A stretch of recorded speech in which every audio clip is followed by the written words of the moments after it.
A lot of the vision that people are still seeing when it comes to homeless individuals is the little alcoholic male underneath the bridge. I think there's a lot of misconceptions about the homeless and the help they require. It's not just the person on the corner who's asking for money.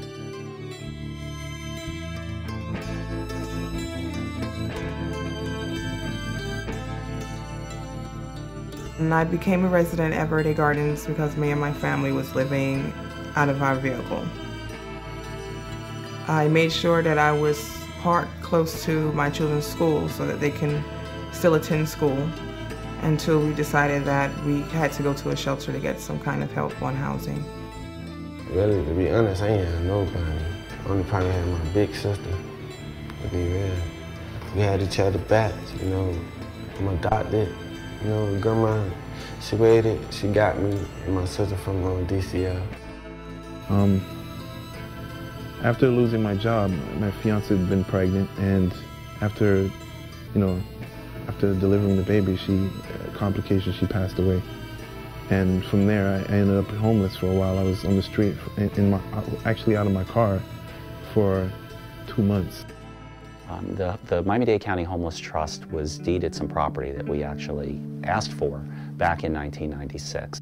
We came here as the director back in 2002. And one of the first things I did is I said, hey, we have this 50 acres just sitting here, you know, why aren't we doing something with it? And we have this big shortage of permanent housing. So I had like a really great time trying to put together all of the ideas for this into the vision of what Verde Gardens was going to be. And in the end, what we presented to the community was that we would have the farm, we would have the farmers market, and we would have housing. Carrefour is a not-for-profit developer of supportive housing for formerly homeless families.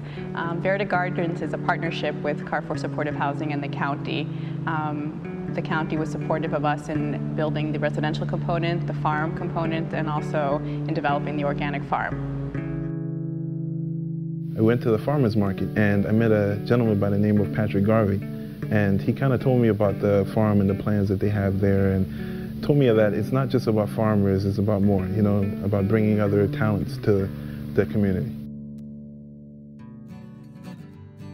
While I was working with Earth Learning on the farm, I realized that we weren't engaging the residents on the farm or in the market. There was a big divide. So I decided to write a grant that was funded by Volunteer Florida called the Best Neighborhoods Grant. And the goal of the grant is to engage low-income families to be the solution to the problem. And so BEST was all about treating low-income families as an equal and empower them to be the solution. Another way we want to engage the community is we want to know what you want to eat. So on that page as well, it's saying what kind of fruits and veggies you guys like.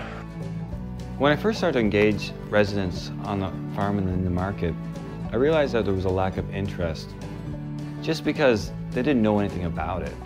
Most of them didn't have any background in farming or in any kind of farmer's market. So what I decided to do was engage them in ways that they feel comfortable in expressing themselves.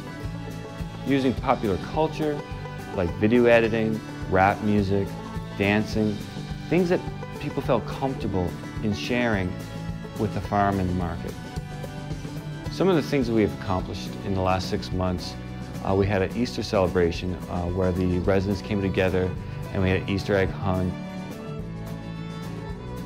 We also had an after-school program once a week, a summer youth camp, and we even took the junior youth counselors on a trip to Key West, and we did a service learning project. For many of the kids, it was their first time on vacation. Another great accomplishment we achieved, we were awarded the State Farm Youth Advisory Board grant. And it's very exciting because the youth of Verde Gardens helped write this grant to create a compost program in the neighborhood. And so we wanted to start a program with the children both in the community as well as the children in the school across the street, where where we would start this local economy by collecting compost both from school and from the homes, and really start funneling quite a bit of making quite a bit of soil. Preserving the Harvest is another program that developed as a result of having produce that needed to be preserved. So there are things that can be done to preserve the life of that produce. Things such as canning, or making jams or jellies, or fermentation, dehydration. Verde Gardens was a collaboration between Carrefour, Miami-Dade Homeless Trust, Earth Learning was the farm management group. Since then, we've built more and more partners. Chapman Partnerships, Job Corps, South Florida Workforce, Growing Hope Initiative, and the partnerships continue to grow. The kids programs that we've been working with, we've made the kids more informed about everything. The kitchen has been working also with the composting. What we had hoped would happen with Verde Gardens, and now we're actually seeing it come to life, is to really have the idea of green living and sustainability permeate all parts of the project, from the residential components and how our families are living, to the farm and to the farmers market.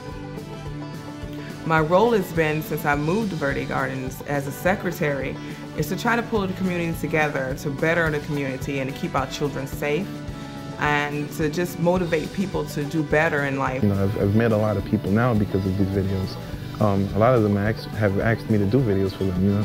So I think that bridges, gaps, between people.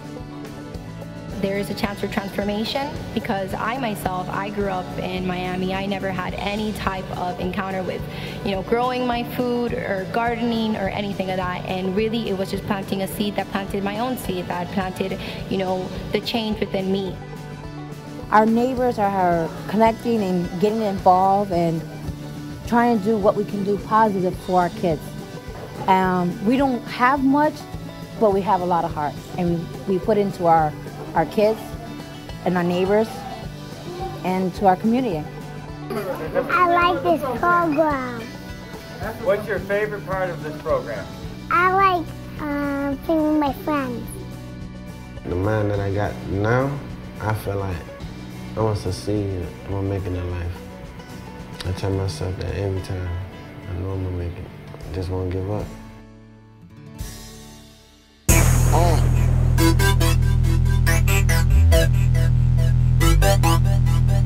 It's the crop mob, it's the crop mob, it's the crop mob, it's the crop mob. Put the seeds in the soil, pour the water, watch it grow. Put the seeds in the soil, pour the water, watch it grow. Put the seeds in the soil, pour the water, watch it grow. Pour the water, watch it grow. Pour the water, watch it grow. I'm in VG, they call it Verde Garden. It's a crop mob where people come and start a garden. Imagine 75 to 100 people planting seeds. It's hard work, but at the end of the day, we have a feast. Bring your shades, bring your hat, it's gonna be hot. Let's show our kids how our ancestors grew their crop. Kiwi, blueberries, watermelon, we growing strawberries. Don't forget about the pigeon peas and string beans, cabbage, collard greens, and the lima beans. We at the farmers market over here by the hack. We got fresh fruit, fresh veggies coming. Put the seeds in the soil, pour the water, watch it grow. Put the seeds in the soil, pour the water, watch it grow. Put the seeds in the soil, pour the water, watch it grow.